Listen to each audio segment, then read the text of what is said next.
Happy New Year, home bakers. It's January and we're all trying new things for the first time, right? Probably. But if you really want to hold on to those things, you need to learn to fall in love with them. So let's make that part easy. Roll that theme tune.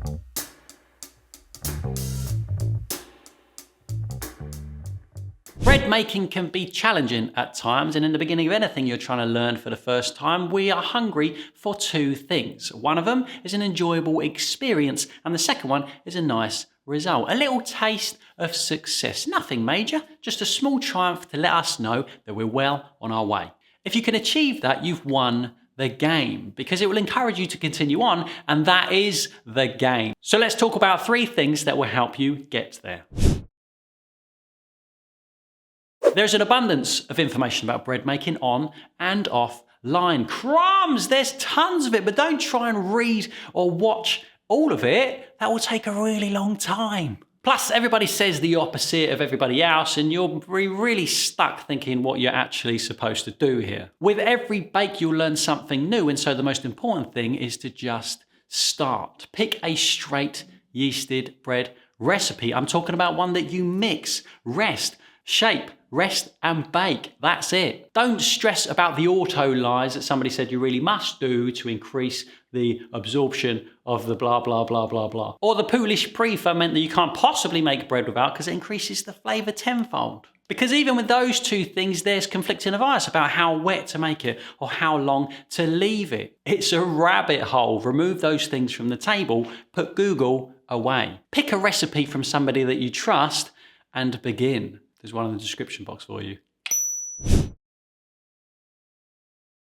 I am well aware that when you're learning a new thing, it's nice when the barrier of entry is a low one. It's true, you don't need a lot of stuff to make amazing bread at home, but something I've learned from the kids recently as they are learning to do stuff for the first time ever is in the beginning is where the equipment truly has the most value. In January, I reckon plenty of people are going for a jog for the very first time. Call me Mystic Meg, whatever. People still know who Mystic Meg is. New Year's resolution, go running. You might feel like it makes sense to get a cheap pair of running shoes because that way, if you don't quite take to it, you've minimized your loss. But is your resolution go running for 2 weeks? Or is your resolution enjoy going running, fall in love with it and make it part of your life? So now, does it make sense to get possibly uncomfortable shoes in the beginning and hope that you will enjoy yourself?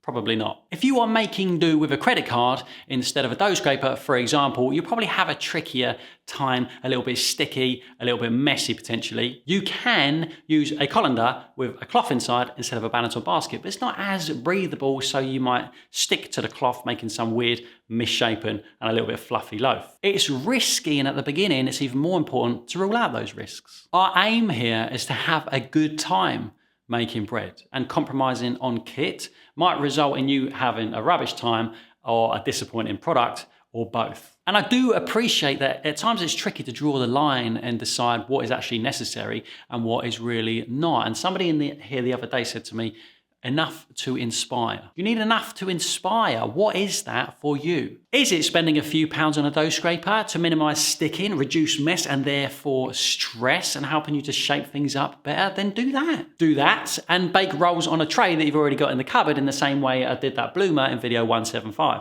Then as you go along, get yourself a loaf tin and perform the pre-puff slash with a knife that you've already got in the cupboard. Now you're beginning to feel the love. Get yourself a stone and a pill and make amazing pizzas. Oh, and a banneton basket. You can make some nice sourdough and perform the post-puff slash with a razor sharp grignette. You see, you don't need everything at the beginning, but if you're having a tricky time, consider the question, are you making do unnecessarily, or do you have enough to inspire?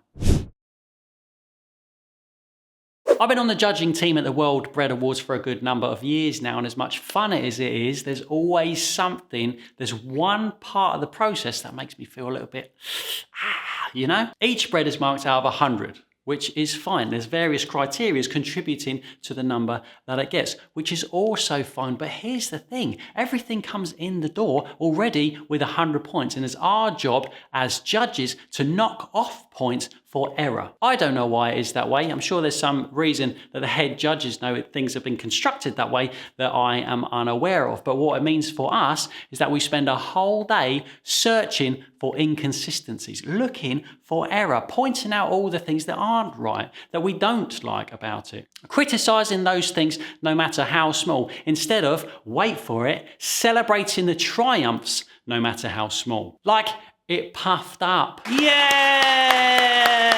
Probably not a good criteria for a world bread competition. We all know this stuff already, don't we? But let's go through with it anyway. Don't compare your loaf of bread to anybody else's. Certainly not one in a shop or in a bakery or on Instagram. Error. Don't go looking for imperfections because you will always find them. Massive error. Celebrate your efforts in the first place. You did it. Well done. Now do it again and it will be better. I promise. That's exactly how it works. Repeat. Remember, we're trying to effortlessly fall in love with the process here. Let's get corny and put your loaf on the table and tell it 3 things that you like about it. You puffed up. I like you because you puffed up. I like that you can make wicked toast. I like that you're not full of additives and that makes me feel good because I'm feeding my body good food. You already won the game by doing, so celebrate it. And that's it. I hope this video has helped you on your bread making journey in 2022. And hey, tell me, what is the most useful piece of kit in your kitchen for your bread? What has removed those barriers for you? Is it the scraper or is it as simple as a knife to slice a nice slice of bread and make a nice sandwich? I bet it's different for all of us. Thanks for being here. Thanks for the wonderful patrons that help me make all this possible. And I'll see you again very soon. Bye-bye.